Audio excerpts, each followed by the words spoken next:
Hi, I'm George from Music Production Alliance. If you're new to Studio One and come from a Pro Tools background, you're probably frustrated because the shortcuts that you are used to using in Pro Tools are different in Studio One. While it is recommended that you learn Studio One the way it was built and not change it to make it feel like Pro Tools, the muscle memory in your fingers may not agree, which can cause some delay in your workflow. Two of my favorite shortcuts in Pro Tools while in keyboard focus mode are the trim clip start to current cursor position using the letter A and trim clip end to current cursor position using the letter S. In Studio One, these shortcuts are also possible but require a couple of tweaks to get them to perform like they do in Pro Tools. First, let me show you how they work in Pro Tools. These shortcuts come standard while in keyboard focus mode in Pro Tools. So all I have to do is click on any clip just once, type the letter A to trim the front, or type the letter S to trim the back.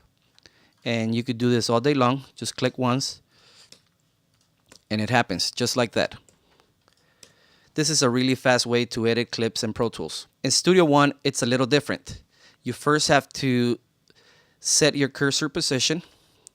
You then have to select the event. You can then right click and say trim end to cursor or trim start to cursor, but this takes too long. You can assign shortcuts to it, but you still have to set your cursor position, select the event, and then apply the shortcut. Now, if you want it to work like it does in Pro Tools, you have to set up a macro. Let me show you how to set it up in Studio One to make it work like Pro Tools.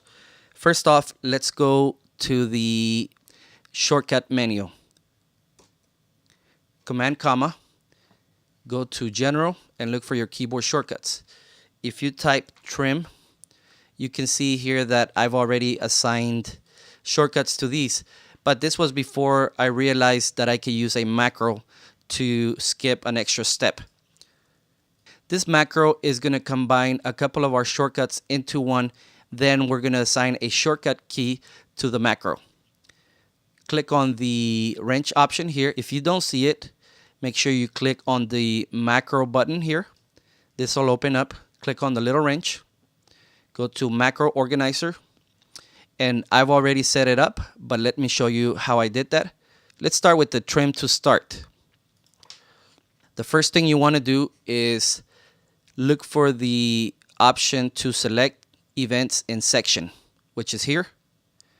Click on it and add it. Click on add and it'll put it there. I already have it here.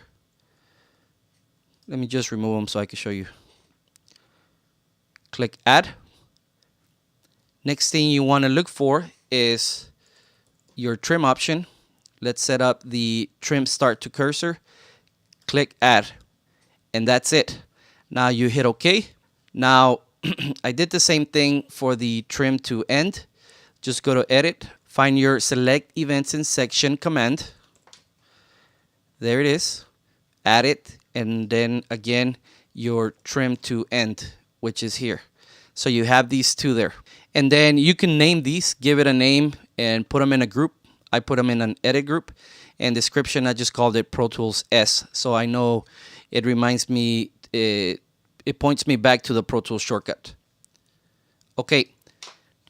Next step you want to do is you want to set up a shortcut. Here you're going to have 5 tabs. You want to go into your keyboard shortcuts. And because I've already created a macro, the macro is going to show up here on this list of commands. So I'm just going to type macro. And here you can see all of my macros. Here is my trim to end.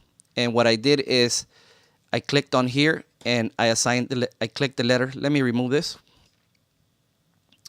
I clicked on here, typed the letter S and hit assign.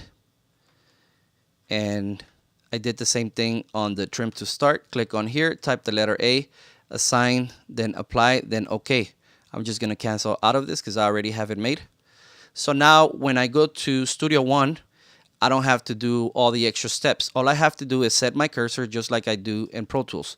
Type the letter A to trim to cursor from start, or type the letter S to trim back from the end of the event to the cursor position, as you can see there.